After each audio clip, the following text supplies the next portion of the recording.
Marcos capítulo 11. En este capítulo, la primera parte, Marcos nos narra, nos cuenta la entrada triunfal a Jerusalén. Le llamamos así porque no fue la primera vez que Jesús subió a Jerusalén, ¿no? Jesús tuvo muchos viajes a Jerusalén. Era un hombre, era un judío devoto, un judío que cumplía con la ley y obviamente participó en muchas fiestas principales y esto hacía que los judíos fueran a Jerusalén. Pero esta era la última, el último viaje a Jerusalén. Y le llamamos entrada triunfal porque el Señor entra de una manera triunfante. Entra como un general que ha conquistado un reino. Entra como un rey ya tomando posesión de su reinado. Hay muchas cosas aquí en este pasaje, en estos versos del 1 al 11, del 1 al 11. Vaya al verso 1, dice, cuando se acercaba a Jerusalén, él prepara su entrada. Dice el verso 2, vaya al verso 2, por favor. Les dijo a sus discípulos, id a la aldea que está enfrente de vosotros y entraréis a ella y hallaréis un pollino atado. Y si el dueño les pregunta por qué se lo llevan, le van a decir el Señor lo necesita. Bueno, con esto el Señor Jesús estableció su entrada montado en un pollino. Él deliberadamente eligió un pollino, un burrito que nadie se había subido en él, un burrito joven. No era un caballo, no era un burro, no, era un pollino. Era todo lo opuesto a la guerra, un conquistador que entra con guerra. No, él vino con paz, a conquistarnos con paz. Él es un rey, es el príncipe de paz. De los versos 7 al 11, por eso decimos que fue la entrada triunfal, porque vemos cómo alaban a Jesús cuando él entra, ¿no? Dice el verso 9, y los que iban delante y los que venían detrás daban voces diciendo, Hosana, bendito el que viene en el nombre del Señor. Esta era una expresión de aceptación a Jesús como el Mesías, el Cristo, el Salvador, el que iba a liberar al pueblo de Israel. Entonces la gente lo estaba alabando y aquí Jesús no impide que lo alaben, ¿no? Él no desanima a la gente, dice, no, no, yo no soy solo un profeta, o no, no, no, él recibe la alabanza. Bueno, movámonos un poquito más adelante, vamos a los versos 12 al 14. Los versos 12 al 14 nos hablan de que Jesús maldice a una higuera. Dice el verso 12. Al día siguiente, cuando salieron de Betania, tuvo hambre, vio una higuera, buscó fruto y no encontró.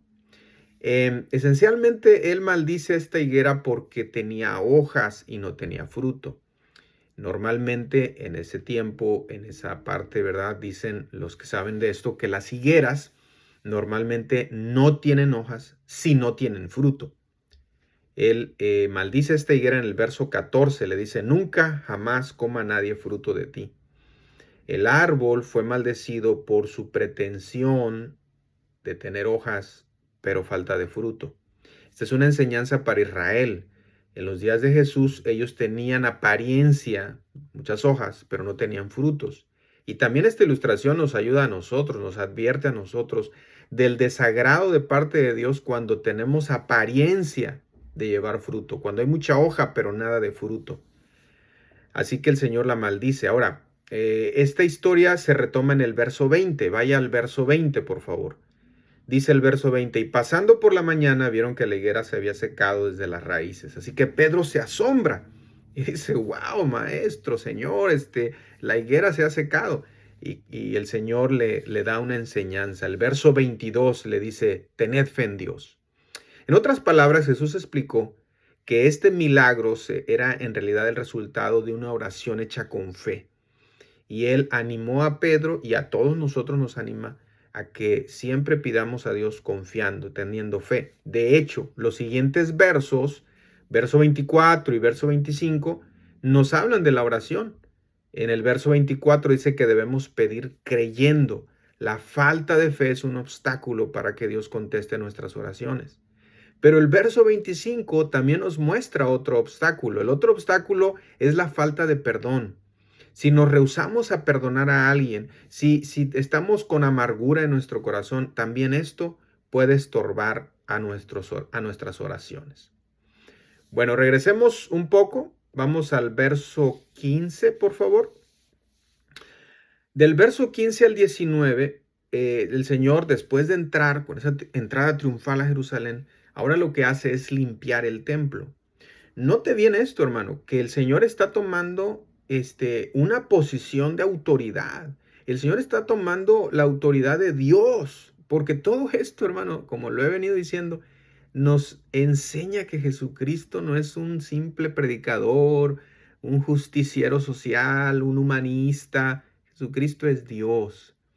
Esto nos lo está diciendo, Marcos nos está diciendo, Jesucristo es Dios. Así que de los versos 15 al 19, limpia el templo porque se había convertido en cueva de ladrones. ¿Qué estaba pasando allí? Pues simplemente había vendedores que cuando llegaba un judío para presentar una ofrenda, traía su palomita, traía su becerro, traía su cordero, ellos los forzaban a comprarles animalitos. Y le decían, no, esa paloma no es aceptada. Tienes que comprar esta. Y se lo vendían, le sacaban mucho dinero, forzaban a comprar animales para el sacrificio y cambiaban también las monedas a precios muy altos. Así que el Señor esto lo repudia, voltea las mesas, los corre y dice, esto se ha convertido en una cueva de ladrones. Hermanos, la iglesia, el templo de Dios, no es para hacer negocios, no es para ganar dinero, no es para ser adeptos, no es para llevar gente a nuestro negocio. No, eso puede convertirse en una cueva de ladrones, hermanos. El Señor limpia el templo y los líderes religiosos cuestionan a Jesús. Vaya al verso 28, por favor. Le dicen, ¿con qué autoridad haces estas cosas? ¿Quién te dio autoridad para hacer estas cosas?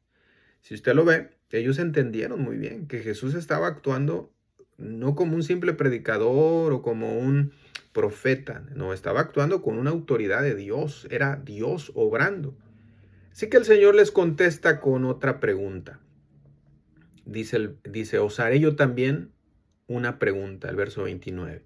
Entonces, Jesús les pregunta, les pide que respondan que si Juan el Bautista era de Dios o no era de Dios. Ahora, Jesús no estaba huyendo de la pregunta. Ponga atención. Es que si ellos contestaban que Juan el Bautista sí era de Dios, entonces Jesús iba a argumentar. Juan el Bautista dijo que yo era el Mesías. Entonces, ¿por qué ustedes no ven en mí la autoridad del Mesías? Si Juan el Bautista era de Dios, entonces Juan el Bautista tenía razón que yo soy el Mesías y con la autoridad del Mesías, del Cristo, del Hijo de Dios, hago todas estas cosas. Entonces, ¿qué creen que hicieron ellos? Verso 32.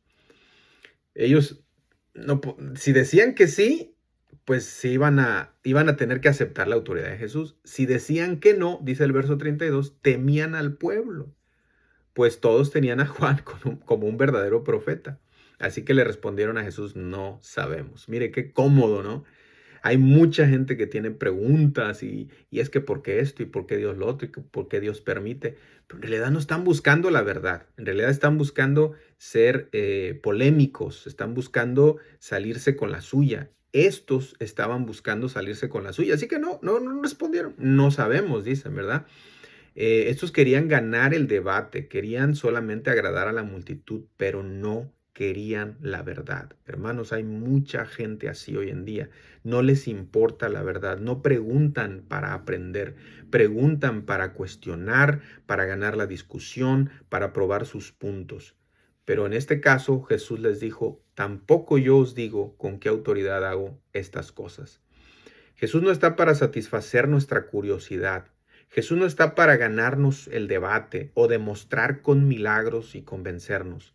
Jesús es Dios y Él bendecirá y se revelará a los corazones humildes que realmente buscan la verdad, porque al final Él es el camino, la verdad y la vida. Dios les bendiga.